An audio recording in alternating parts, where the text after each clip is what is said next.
রপ্তানি শিল্পের ব্যাংকিং সমস্যার সমাধানে বিশেষ কমিটি গঠন, ব্যাক টু ব্যাক ঋণপত্র খোলার ক্ষেত্রে বন্ড লাইসেন্সের শর্ত বাতিল সহ নানা দাবিতে গভর্নরের সাথে বৈঠকে বসেছেন ব্যবসায়ী নেতারা।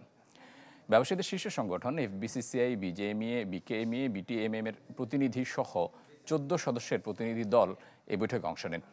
ঋণ পরিশোধের মেয়াদ বৃদ্ধি এবং সুদের হার নির্ধারণে বাংলাদেশ ব্যাংকের হস্তক্ষেপও চান তারা।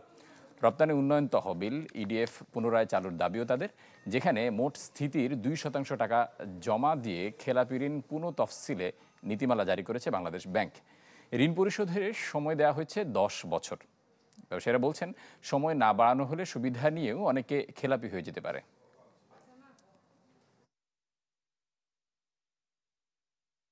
এসএমইগুলো বন্ডেড ওয়্যারহাউস সুবিধা পাচ্ছিল না, তাই এই ক্ষেত্রে আমরা ওনাকে দাবি জানিয়েছি তাদেরকেও যাতে বন্ডেড ওয়্যারহাউস সুবিধা দেওয়া হয়।